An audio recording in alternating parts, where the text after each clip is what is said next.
কি বলতো? ওর কোনো কষ্ট হতো না, কারণ ও মনে মনে বিশ্বাস করত একজন বড় শিল্পীর তুলিতেও বেঁচে থাকবে। ঠিক বলেছিস। কিন্তু আমি তো জানতাম তুমি কোনো কালে প্রদর্শনী করবে না। তুমি বরাবর একগুঁয়ে, তোমার পুরনো ধ্যান ধারণা থেকে এক চুলও সরতে পারো না। মালিনী, নইলে তুমি ওদের বুঝিয়ে বলে ছবিটাকে বাঁচাতে পারতে। কিন্তু ওরা আমার নামে কি অপবাদ দিয়েছিল তা তুই জানিস না? হ্যাঁ জানি, কিন্তু এও জানি পুরবী স্বেচ্ছা এগিয়ে এসেছিল তোমার মডেল হয়ে কাজ করবার জন্য। এতে ওর গর্ব ছিল। অথচ গুপ্তপাড়ার ছেলেরা ভেবেছিল ওকে নিয়ে আমি নোট স্টাডি করি, যেন এইভাবে বিবসনা নারীর ছবি আঁকার জন্য কেবলমাত্র মডেল রাখা হয়। সে কথা ওদের বোঝাতে পারতে, কিন্তু তোমার অভিমানে লেগেছিল। এতদিন এত কাছ থেকে মিশেও ওরা আমাকে ভুল বুঝবে, আর স্টুডিওতে কোনো নোট ছবি না পেয়ে ওদের আক্রোশ যে এতটা বেড়ে উঠবে আমি ভাবতে পারিনি। এমন করে আমার ছবিগুলোকে তছনছ করে দিল। মাঝখান থেকে পুরবীর সাথে আমার কথা বলা বন্ধ করতে হলো তোমার এই অভিমানের জন্য। তোমাকে জীবনে কত কিছু হারাতে হলো বাবা। মালিনী, তুই ঠিক তোর মায়ের মতো, কত কঠিন কথা কত সহজে বলতে পারিস। জানি আজ দাদার কথা তোমার মনে পড়ছে, তাই তুমি কাজে মন বসাতে পারছো না। আমি সকালে উঠে ওর ছবিতে মালা দিয়েছি, তোমার জন্য একটা মালা রেখে দিয়েছি। মালা? মালা কি হবে? কেন? কেন? একটু আগে তুই একটা গান গাইছিলি না, তার অন্তরার কথাগুলো। ওই যে ফুলের মালা, দ্বীপের আলো, ধূপের ধোঁয়ার পিছন হতে পাইনি সুযোগ। এই যে ছেলেরা রবীন্দ্র জয়ন্তী করছে, রজনীগন্ধার ধূপের ধোঁয়ার মাঝখানে ঠিক শবদেহের মতো সাজিয়ে রাখবে রবি ঠাকুরের এই ছবিটা। কিন্তু মা, তার প্রিয় ফুল ছিল রক্তকরবী, কৃষ্ণচূড়া। কই, তা দিয়ে তো আর আজকাল কেউ মঞ্চ সাজায় না। বাবা, শান্তিনিকেতন গুরুদেবের বড় প্রিয় ছিল, তাকে তিনি তপবন বানাতে চেয়েছিলেন। আর সেই বিশ্বাস নিয়েই তো তুমি দাদাকে পড়তে পাঠিয়েছিলে। কিন্তু কিন্তু কি হলো? দাদা আত্মহত্যা করলো। কেন? ঠিক তোমার মতোই অভিমান নিয়েও চলে গেল। অথচ অনেক কিছু হতে পারতো সে। শহুরে ছেলে মেয়েগুলো অমন নিরীহ ছেলেটাকে খুঁচিয়ে তুলতে কি যে আনন্দ পেত। কিন্তু তাই বলে হেরে যেতে হবে? আজকাল ওখানে পয়সাওয়ালা ঘরের ছেলেমেয়েরাই পড়তে যায়, কিন্তু ও তো ওদের চেয়ে কোনো অংশে কম ছিল না। লেখাপড়ায় ভালো ছিল, আঁকতে পারত, কি সুন্দর গানের গলা ছিল, তা নিয়েও তো ওদের সঙ্গে জুঝতে পারত।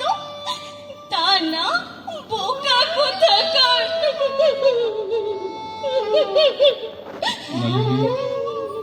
কাঁদিস না মা, কাঁদিস না। ওর শেষ চিঠিটা নিয়ে আয়, ওর ছবির সামনে বসে আমরা দুজন মিলে পড়ি। যা, নিয়ে আয়। দিচ্ছি বাবা, এই নাও।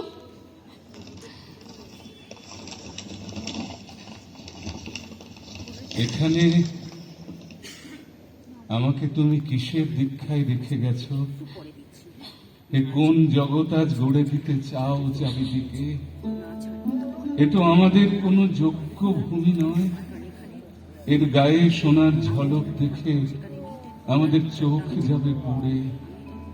বুঝি না কখনো ঠিক এরা কোন নিজের ভাষায় কথা কয়, গান গায়, কি ভাষায় হেসে ওঠে এরা, পিষে ধরে আমাদের গ্রামীণ নিঃশ্বাস সজলতা, কি ভাষায় আমাদের একান্ত বাঁচাও হলো পাপ। আমার বোনের মুখ মনে পড়ে, গ্রামের অসৎ মনে পড়ে। তাকে আর এনো না কখনো এইখানে। এইখানে এলে তার হৃদয় পাণ্ডুর হয়ে যাবে। এখানে এলে তার বিশ্বাস অধীর হয়ে যাবে।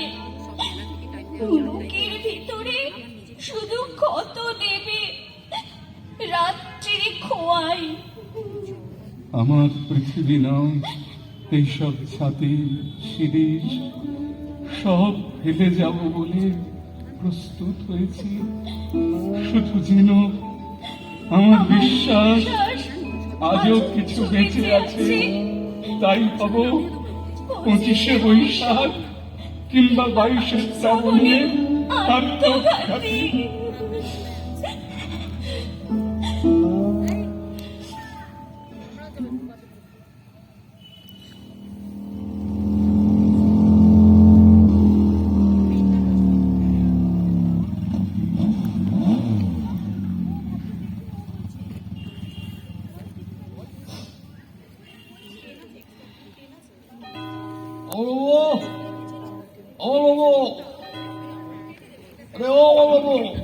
হ্যাঁ, বাবা, ওই ছেলেগুলো এসেছে, আমি ওই ঘরে যাচ্ছি, দরকার পড়লে ডেকো। হ্যাঁ, ঠিক আছে। ছবিটা নামিয়েছেন? ছাতি ফাটা গরম, সারা জন্মবারার সিজন পেলে না। এসো বাবা, বসো। না, বসার সময় নেই, এখন বহু জায়গায় যেতে হবে, জানেনই তো ফাংশনের হ্যাপা কত। তবুও রোদ্দুরে ঘুরে এসেছো, একটু জিরিয়ে শরবত খেয়ে যাও। মালিনী, আরে বলছি তো, ব্যস্ত হবেন না, আমাদের অনেক জায়গায় যেতে হবে। আর্টিস্টরা সব খেয়ে এদিক ওদিক খেলে বেড়াচ্ছে, সময় মতো ধরতে না বলে পেস্টিস থাকবে না। আর এবারে রবীন্দ্র জয়ন্তীটা একটু বড় করেই করছি, মানে বুঝলেন তো। হ্যাঁ, সামনে ইলেকশন, ইমেজটা ধরে রাখতে হবে না। বাবা, কিছু বলবে? কি বলবো, ও তো বুঝতেই চাইছে না। একটু শরবত হলে। ঠিক আছে, তুমি এক গ্লাস জল পাঠিয়ে দাও, ওদের শরবতের কাজ হবে। এবারে এসেছেন খবর পেয়েছি, কিন্তু পরিচয় তো তেমন করে হয়নি। তো বললাম যাই, আপনার করি। আমার ছবি মঞ্চে থাকলে একটা আলাদা গেলাম। আর যাকে বলুন, ছবিটা হয়েছে? তোমার নামটা যেন কি? কি ব্যাপার বলুন তো, ব্যাপারটা কি? সেই থেকে আপনি ধানাই বানাই করছেন, আমার বাচ্চু। আপনাকে ছবিটা আঁকা হয়নি? না, মানে অল্প বাকি আছে। ঠিক আছে, সেটা আগে বলবেন তো। শুনুন, আমরা বাকি কাজগুলো সেরে 2 ঘন্টা পরে আসছি। আপনার মেয়ে মালিনী না কি বললেন, শুনেছি গান টানো গায়, তা ওকে পাঠিয়ে দেবেন ফাংশনে। তবে তৈরি হয়ে আসে যেন। আমরা আজকের দিনে বাইরে কোথাও যাই না। আজকে দিনে মানে শুক্রবার না 25শে বৈশাখে? 25শে বৈশাখী। ইন্টারেস্টিং। মালিনী, চুপ কর। রোদ্দুরের চাঁদি ফেটে গেল, আর তুমি সারা ঠান্ডি ঘরে প্রেম জমিয়েছো। ওরা কি বললো? ও কিছু না, আমরা তাহলে ঘন্টা 2 বাদে আসছি। দেখুন, বাবার মনটা ভালো নেই, আর এসব জিনিস তো হুট করে। আরে এখন এসব বলে লাভ কি? হ্যাঁ, ঠিক 6টার সময় বিনোবাবু আসবেন প্রতিকৃতিতে মালা দিতে। ওই সময়টা হাত ছাড়া হলে মাকে আর পাওয়া যাবে না, ভিআইপি লোক। ছবি যে করেই হোক শেষ করতেই হবে। শেষ করতেই হবে। মালিনী, তুই চুপ করবি? আর আপনিও মশাই আচ্ছা লোক তো, 2 দিন আগে গুপ্তপাড়ার পোল্টুরা লগি দিয়ে এপারে পাঠিয়ে দিল, আর আপনি ফের বেগবাই শুরু করেছেন। হ্যাঁ, একলা মেয়ে নিয়ে থাকেন, পাড়ার ছেলেদের সাথে একটু কম্প্রোমাইজ করে থাকতে শিখুন। নেন। আচ্ছা শুরু করুন, আমরা 2 ঘন্টা বাদে আসছি। জলটা খেয়ে যাও। ওরা নিয়ে আপনি রং গুলুন। কম্প্রোমাইজ, এক আশ্চর্য যুগে বাস করছি মা। সবাই কম্প্রোমাইজ করছে, যে খাচ্ছে আর যাকে খাচ্ছে তাদের মধ্যে কম্প্রোমাইজ। ভূপালে অতগুলো লোক বিষ বাষ্পে শ্বাস না নিতে পেরে মরে গেল, কি হলো? কাগজের প্রথম পাতায় কুমিরদের কান্নার ছবি ছাপা হলো, অথচ সেই জিজ্ঞাসার কোনো উত্তর পাওয়া গেল না। যাহারা তোমার বিষাইছে বায়ু, নিভাইছে তব আলো, তুমি কি তাদের ক্ষমা করিয়াছ? তুমি কি বেসেছ ভালো? বাবা, ওসব না ভেবে তুমি কাজ শুরু করো। বাড়ি বই অপমান করে যাবে, অথচ কিছু বলা যাবে না। মা যদি থাকতো তাহলে ওদের ওভাবে কথা বলে স্পর্ধা হতো না। তোমার ভালো মানুষের জন্যই লুম্পেনরা এমন সাহস পায়। আসলে মা, ওরাও খুব একটা সাহসী নয়। ওদের সামনে কোনো আদর্শ পুরুষ নেই, বিশ্বাস নেই। নইলে দেশ জুড়ে যে তাণ্ডব চলছে, আরোয়ারের বদ্ধ জায়গায় কতগুলো নিরস্ত্র লোককে গুলি করে মারা হলো এই স্বাধীন দেশে। কই 2-1 ছাড়া কোনো কবি তো তাদের নিরাপদ আশ্রয় ছেড়ে বেরিয়ে এলেন না। অথচ জালিয়ানওয়ালাবাগে ঠিক একই ঘটনার প্রতিবাদে ইংরেজদের মুখের উপর নাইট উপাধি ছুড়ে দিতে রবীন্দ্রনাথ তো দ্বিধা করেননি। যখন এই ছেলেরা নানান ছেলেভুলোনো খেলায় আচ্ছন্ন হয়ে ঘুমিয়ে পড়ছে, তখন সারা রাত জুড়ে এক বিজাতীয় সুরে গাওয়া হচ্ছে, নব আনন্দে জাগো। কবি কবি কত ভাবে আমরা তোমাকে ব্যবহার করছি, জীর্ণ করছি। আজ একটু আড়ালে বসে বাপ বেটিতে ছেলেটার কথা ভাববো, সেটুকু শান্তি হয়ে দেবে না। মালিনী, কি বাবা? আমার পাশে বসে একটা গান চালিয়ে দিত মা, আমি ছবিটা শেষ করে ফেলি। আচ্ছা।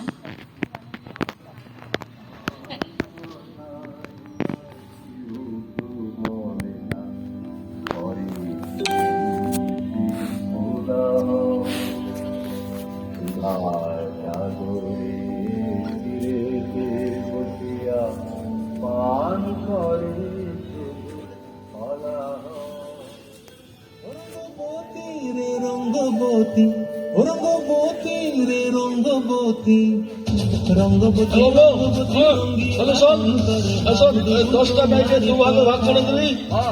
বিনোদবাবুর গাড়িতে এলেই যেন ওরা 7 বাজাতে শুরু করে, সব কটাকে লাল পেড়ে সাইড করে আসতে বলবি। শোন, বেলফুলের মালাগুলো মেয়েদের ফিরি সাপ্লাই করছি। দেখি এ মাল কি করছে কে জানে, যা কুড়ে লোক পাইনি একটা ছবি আঁকতে 1.5 দিন, আবার রবিটা করে চুল দাড়ি গো ব্যাস। শোন, তুই একটু দাঁড়া। শোন শোন, বাইরে থেকে না ওরকম পিড়িক দিবি না, পিড়িক দিবি না। আরে ক্ষমতা তাকে তো জানা, ধুনে দেবে এগুলো একেবারে ধানি লঙ্কা। শোন, আমি আসছি, কেমন?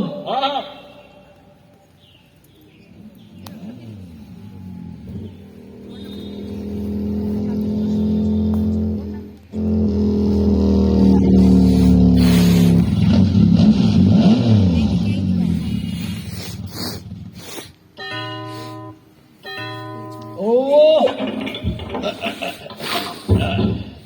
তোমরা এসেছো? হ্যাঁ, তো আপনার কাজ কমপ্লিট তো? তাহলে ফ্যামিলির সাথে ডাকি তো। ফেমসুপ তো মালটার ওজন তো কম হবে না। ভদ্রভাবে কথা বলো। যাচ্ছি। কি হলো আপনার? কি হলো? তুমি আর তোমার বাবাকে আমাদের শত্রু বলে ভাবছো নাকি? হ্যাঁ, তাও তো ছবিটা আঁকছে বলে চাঁদার বিল ধরায়নি। বাবা ঠিকই বলেছে, মনে হচ্ছে ছবিটা আমাদের কাছে আলু পটলের মতো। সেন্টু তো লেগেছে। হ্যাঁ, আরে গুরুদেবের রয়্যালিটি পেড়ে তো গন ফট, এখন আলু পটলের দড়াই বিকোবে। যাকে ছবিটা কোথায়? আরে তো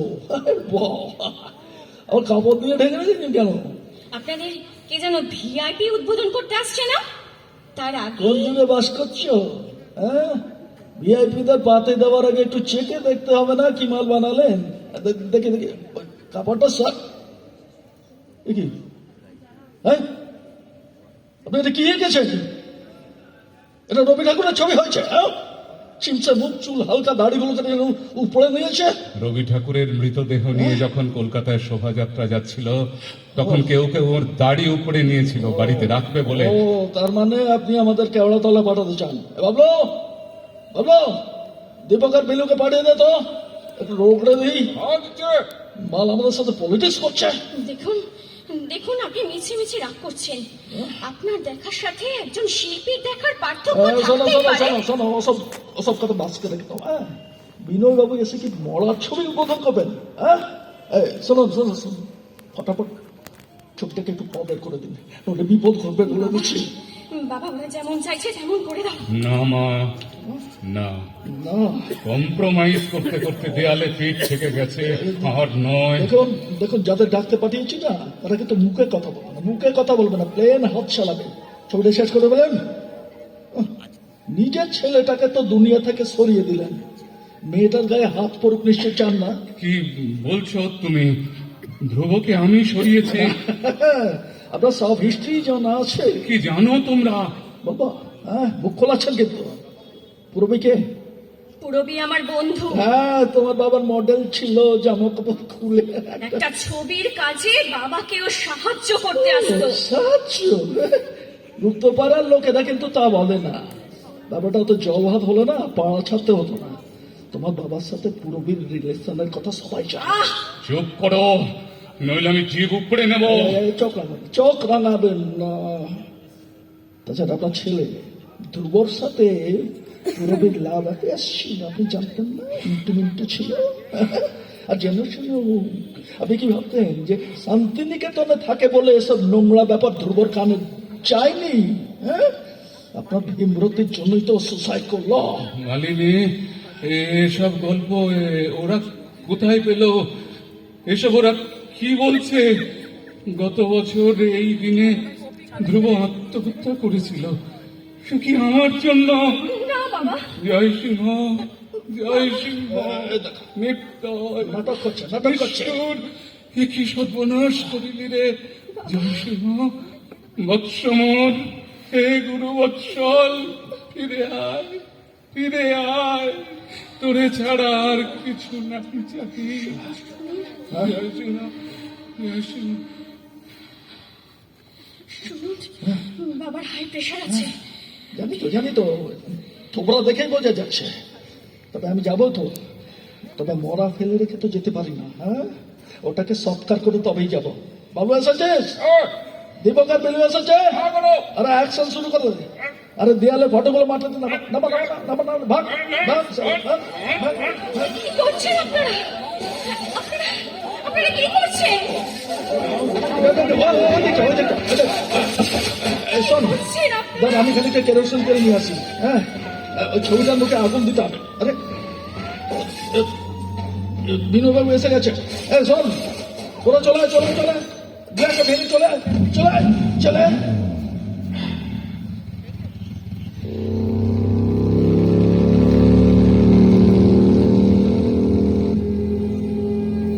মালিনী, একটা দেশলাই দে তো মা। কেন? কি করবে যা বলছি কর, কোনো প্রশ্ন করিস না। বাবা? ওই ছেলেটা আসার আগেই আমি ছবিটা পুড়িয়ে ফেলবো। তুই নিয়ে আয় আগুন। না, তুমি এমন কাজ করতে পারবে না বাবা। তোর মনে আছে মা, শান্তিনিকেতন থেকে ধ্রুবর কাটা ছেঁড়া দেহটা নিয়ে এলো, শ্মশানে মুখাগ্নি করার জন্য জ্বলন্ত পাটকাঠির গোছটা আমার হাতে ধরিয়ে দিল। সেদিন আমি পারিনি, কিন্তু আজ আমি পারতেই হবে। এই ছবিটা আমারই সৃষ্টি, আমি ওর বাবা। সকলের আগে আমি মুখাগ্নি করব।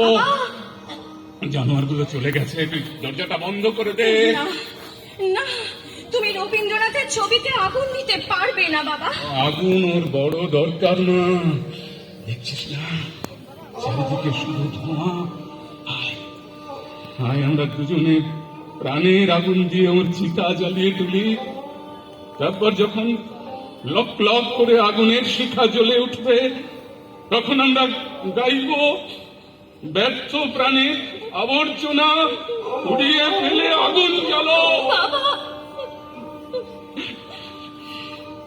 বড় দুর্বল হয়ে পড়েছিলাম রে মা। ছেলেটা বলল আমার জন্য ধ্রুব আত্মহত্যা করেছে, আমার জন্য। দ্রৌপদীর ছবিটা ওরা ছিঁড়ে ফেললো, সেও আমার জন্য। গুপ্তপাড়া ছেড়ে মাথা নিচু করে চলে আসতে হলো। পুরবীর মতো সুন্দর ফুলটাকে ওরা কলঙ্কিত করলো, সেও আমার জন্য। অথচ আমি এখনো চিৎকার করে বলে উঠতে পারিনি, সব ঝুট। ধরে রইলি কেন? দেশলাইটা না বাবা, না না বাবা। শুধু দিন যাপনের, শুধু প্রাণ ধারণের গ্লানি, স্মরণের ডালি, নিশে রুদ্ধ ঘরে ক্ষুদ্র শিখা স্তিমিত প্রদীপের দোয়াঙ্কিত কালি সহে না আর। জীবনের খণ্ড খণ্ড করি দ্বন্দ্বে ক্ষয়। তুমি সত্যি আগুন দিলে বাবা, ছবিটা তুমি পুড়িয়ে ফেললে। দেখছিস মুখের চারদিক ঘিরে লক লক করে আগুন জ্বলছে। সে দেখ, ওর মুখে কি প্রশান্তি, ললাটে কি দীপ্তি। মালিনী, তুই চোখের জল